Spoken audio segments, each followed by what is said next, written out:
देख रहे हैं नेटवर्क 33 राजकुमार के साथ। तो चलिए बढ़ते हैं आज की कहानी की ओर। दोस्तों, जब आप लोग किसी ऐसी जगह पर रहने के लिए जाते हैं जहां के बारे में आपको बिल्कुल भी मालूम नहीं होता है, तो आप वहां पर कई ऐसी गलतियां कर देते हैं जिसके बाद आपको उस गलती का पछतावा करना पड़ता है। ठीक ऐसा ही हमने भी किया था। तो दोस्तों, ये बात 5 साल पुरानी है, जब मैं और मेरा दोस्त शिव, हम दोनों एक रेस्टोरेंट में काम किया करते थे। वहाँ पर हमारी अच्छी खासी सैलरी थी और वहाँ पर हमारे 2 दोस्त भी बन चुके थे, जिसके चलते हम जहाँ भी जाते उन दोनों को लेकर जाते। एक का नाम रूही था और दूसरी का नाम मानवी था। रेस्टोरेंट में हम सब अच्छे से अपना समय बिताते थे। ऐसे ही काफ़ी महीने बीत गए और फिर शिव ने एक दिन बोला कि यार, हम लोग रात में कहीं कैंपिंग करने के लिए चलते हैं। अब उसकी ये बात सुनते ही उन दोनों ने हाँ कह दिया, लेकिन मेरा मन अंदर से गवाही नहीं दे रहा था वहाँ पर जाने के लिए। लेकिन अब जब ये लोग राजी हो चुके थे तो मुझे भी ना चाहते हुए भी जाना ही था, इसलिए मैंने भी हामी भर दी। और उसके बाद शिव ने बोला कि चलो ठीक है भाई, परसों की रात काम से निकलने के बाद सब लोग पास के ढाबे पर मिलते हैं। उसकी ये कहते ही मैंने उससे बोला कि क्यों, तू गाड़ी लेकर आ रहा है ना? मेरी उस बात पर उसने हाँ में जवाब दिया और फिर उसके बाद हम सब अपने काम में लग गए। जब काम से छुट्टी हुई तो उसके बाद हम सब ने कल के लिए छुट्टी ले ली और फिर उसके बाद हम सब अपने घर के लिए चले गए। मैं जब घर पहुंचा तो उसके बाद मैं तैयार होने लगा। जब मैं तैयार हो गया तो उसके बाद मैं घर के बाहर आ गया। घर के बाहर आने के बाद मैंने शिव को फ़ोन मिलाया और उसके बाद जब शिव ने फ़ोन उठाया तो मैंने उससे बोला कि यार, कितना समय लगेगा? जिस पर उसने मुझे सामने की ओर देखने को बोला और जब मैंने सामने देखा तो मैंने पाया कि वो गाड़ी लेकर आ रहा था। जब उसने गाड़ी मेरे पास रोकी तो मैं गाड़ी के अंदर बैठ गया। तभी मैंने शिव से बोला कि मानवी और रूही को भी पिक करना है। मेरे ये बोलते उसने गाड़ी को आगे बढ़ाया और जब हम उस ढाबे पर पहुंचे तो उसके बाद हमने देखा कि वहाँ पर कुछ हरामी लड़के उन्हें छेड़ रहे थे, जिसके चलते हम तुरंत ही गाड़ी से नीचे उतरे और उसके बाद उन लोगों की हमने पिटाई की। पिटाई करने के बाद वो लोग तो वहाँ से भाग गए और उनके भागने के बाद हमने उन दोनों को गाड़ी के अंदर बैठने को बोला। जब वो दोनों गाड़ी के अंदर बैठ गए तो उसके बाद शिव ने बोला कि मैं गन भी लेकर आया हूँ, अगर जंगल में कोई दिक्कत हुई तो मैं संभाल लूँगा। उसकी ये बात सुनने के बाद मैंने उससे कहा कि अरे भाई, तू गुंडा तो नहीं बन रहा आजकल, मैं बहुत देख रहा हूँ तुझे। खैर, उस वक्त तो हम दोनों गाड़ी के अंदर बैठ गए और जब शिव ने गाड़ी को आगे बढ़ाया तो उसके बाद रूही ने कहा कि थैंक्स यार, तुम नहीं होते तो शायद वो हमें कुछ कर देते। रूही की बात पर मैंने जवाब देते हुए कहा कि तुम चिंता मत करो, हमारे होते हुए कुछ नहीं होगा तुम्हें।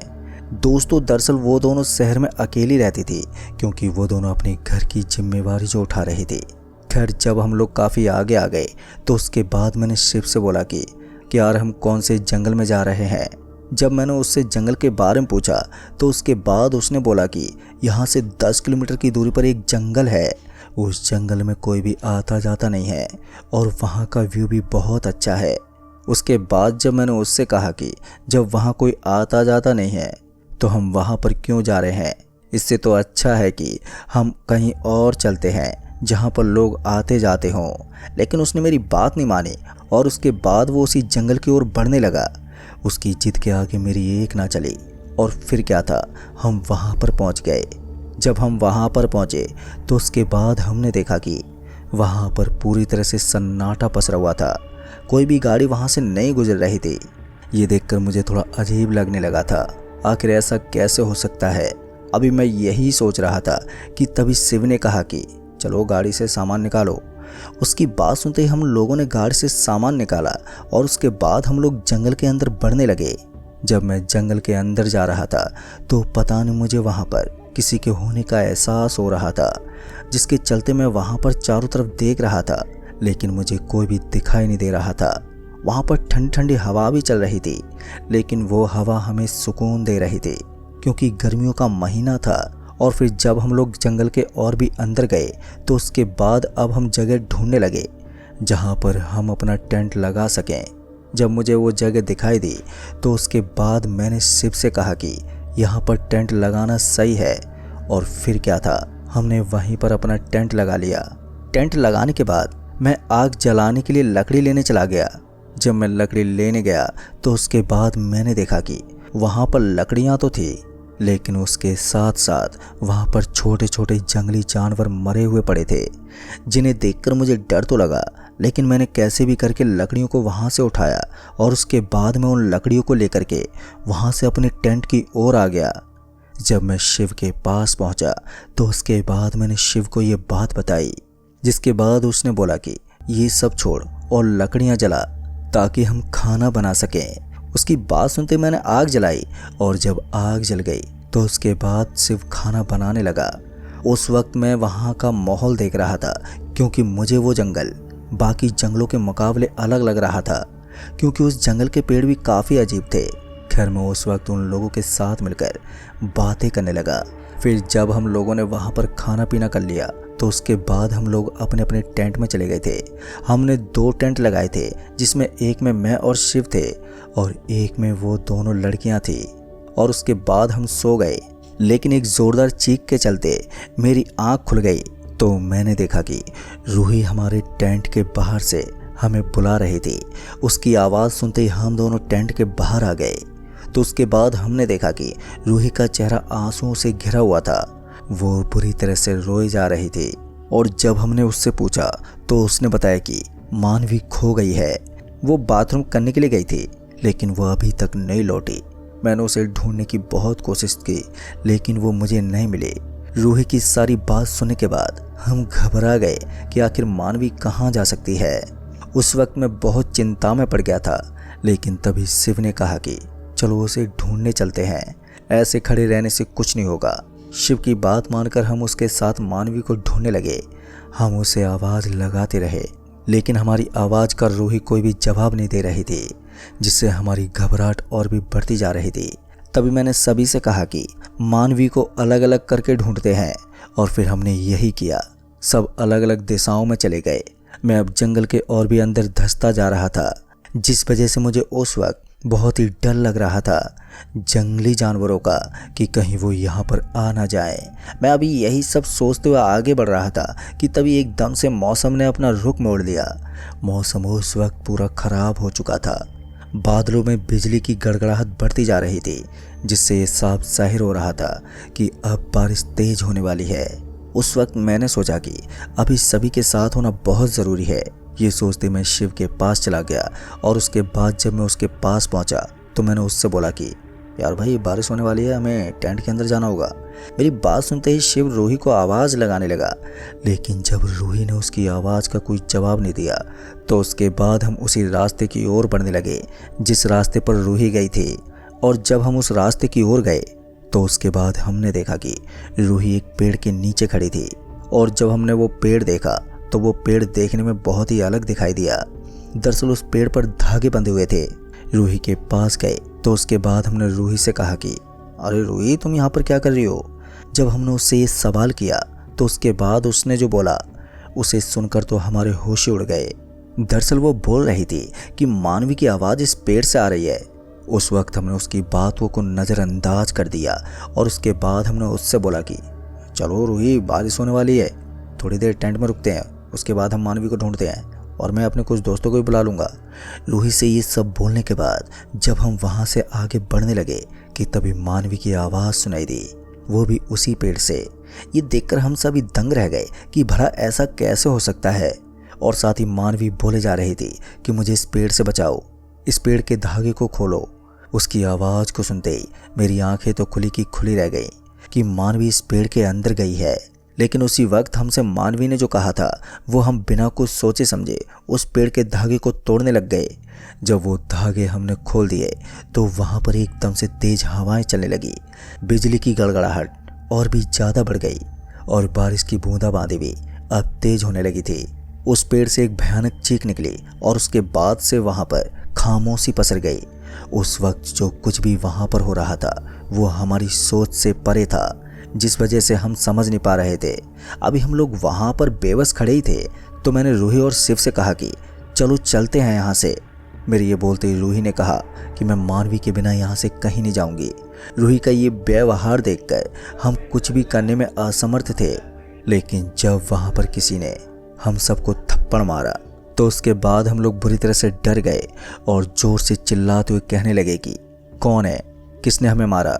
लेकिन ये बोलते ही हमें दोबारा किसी ने मारा तो हम समझ गए कि यहाँ पर कुछ ना कुछ तो गड़बड़ है, जिसके चलते मैंने सबसे यहाँ से जाने को बोला और उसके बाद हम वहाँ से निकलकर अपने टेंट के पास पहुँच गए और फिर उसके बाद हम टेंट के अंदर घुस गए। टेंट हमने बंद कर दिया था ताकि कोई अंदर ना आ सके, लेकिन अभी भी हमारे अंदर कपकपी बनी हुई थी। बारिश भी अब तेज होने लगी थी। हमें उस समय कुछ भी समझ में नहीं आ रहा था कि अब हम करें तो करें क्या। हम लोगों की हालत इस कदर बिगड़ते जा रही थी कि हम खुद को संभाल ही नहीं पा रहे थे।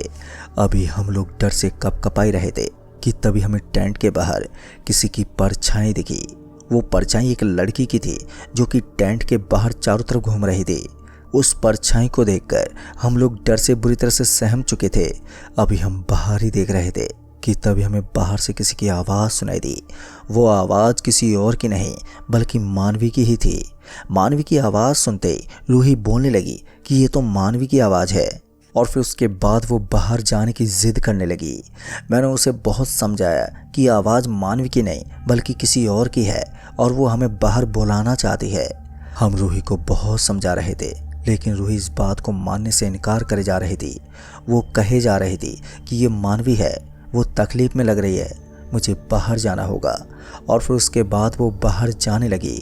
लेकिन जब वो बाहर गई तो उसके बाद हम भी उसके पीछे पीछे आ गए। जब हम बाहर आए तो उसके बाद हमने जो देखा उसे देखकर तो हम सभी की आंखें खुली की खुली रह गई। दरअसल हमने देखा कि मानवी पेड़ पर उल्टी टंगी हुई थी और उसकी बॉडी पूरी तरह से खून से लहूलुहान थी, जिसे देखकर हम लोगों के आंसू बाहर आ गए थे। हम लोग उस वक्त बहुत ही ज़्यादा खौफज़दा हो चुके थे। मानवी की लाश हमें यह इशारा दे रही थी कि हमें यहाँ से जल्द निकलना चाहिए। दोस्तों, उस वक्त शिव को ये एहसास हो रहा था कि उसने इस जंगल में हमें ला करके कितनी बड़ी गलती कर दी है। उस वक्त मेरे भी कुछ पल्ले नहीं पड़ रहा था कि मैं अब इन लोगों को यहाँ से कैसे बाहर निकालूं। मानवी चिल्ला चिल्ला कर रोए जा रही थी, जिसके चलते मैं उसे संभाल रहा था। और उसके बाद जब मैंने रूही को उठाया और फिर उससे कहा कि हमारे यहाँ से निकलना बहुत ज़रूरी है। रूही उस वक्त बुरी तरह से टूट चुकी थी, लेकिन मैं उसे कैसे भी करके समझा बुझा रहा था। जब रूही वहाँ से जाने को तैयार हुई तो उसके बाद हम लोग उसी वक्त वहाँ से जाने लगे। जब हम कार की ओर जा रहे थे कि तभी एकदम से वहाँ पर किसी के चीखने और चिल्लाने की आवाज़ हमारे कानों में पड़ी। उस आवाज़ को सुनते ही हम लोग और भी ज़्यादा घबराने लगे, लेकिन हम लोगों ने हिम्मत को नहीं तोड़ा। जब हम कुछ देर के बाद जंगल से बाहर निकले कि तभी एकदम से हमारे सामने मानवी आ गई। मानवी को सामने देखकर हम लोग चौंक गए, क्योंकि जिसे हमने मरी हुई हालत में छोड़ा था अब वो ठीक ठाक हमारे सामने थी।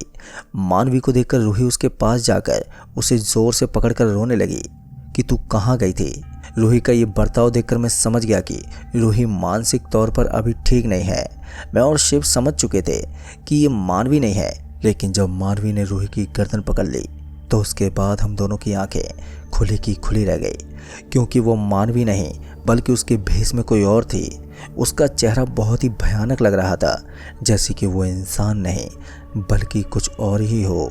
जब हम दोनों ने रूही को बचाने के लिए अपने कदमों को आगे बढ़ाया तो हमारे पैर उसी जगह थम गए। दोस्तों, उस वक्त हम पत्थर की तरह जम गए थे। ना तो हम कुछ बोल पा रहे थे और ना ही हिलडुल पा रहे थे। बस अपनी आंखों को ही हम चारों तरफ घुमा पा रहे थे। हमारी आंखों के सामने उस चुड़ैल ने रूही को इतनी बुरी तरह से मारा, जिसे देखकर हम दोनों का दिल दहल उठा। रूही की मौत को देख कर के हम दोनों अब बहुत ही ज़्यादा खौफज़दा हो गए। हमारी दिल की धड़कनें तेज़ धड़कने लगी और साथ ही हमारे सर से पसीना टपकने लगा, जिससे ये साफ जाहिर हो रहा था कि हम किस कदर डर चुके हैं। मुझे ये एहसास हो चुका था कि अब हम भी इस तरह से मारे जाएंगे। उस वक्त हम जमे हुए थे, जिस कारण मैं कुछ कर ही नहीं पा रहा था। और जब कुछ देर के बाद वो चुड़ैल वहाँ से गई तो उसके बाद हमारा शरीर एकदम से नॉर्मल हो गया। शरीर के नॉर्मल होते ही हम दोनों उसी समय वहाँ से सीधा अपनी गाड़ी की तरफ भागे। और जब हम गाड़ी के पास पहुँचे तो उसके बाद हमने गाड़ी को स्टार्ट किया और उसके बाद हम वहाँ से निकल गए। शिव गाड़ी को बहुत तेज़ चला रहा था, उसे बस इस जंगल से निकलने की पड़ी थी। जब हम उस जंगल से निकलकर एक गांव में आए तो उसके बाद हमने गाड़ी को वहीं रोक दिया और उसके बाद हमें वहाँ पर कुछ लोग घर के बाहर लेटे हुए दिखे, जिसके चलते हम उनके पास गए। और जब हमने उन्हें उठाया और उसके बाद उन्हें सारी बात बताई तो उन्होंने जो हमें बोला उसे सुनकर तो हम दोनों की आंखें खुली की खुली रह गई। दरअसल उन्होंने बताया कि वो चुड़ैल बहुत साल पहले एक डायन थी और इसी गांव में रहा करती थी। वो अपने तांत्रिक विद्याओं से काला जादू किया करती थी और फिर उसने गांव के कुंवारे लड़कों की बलि दे दी।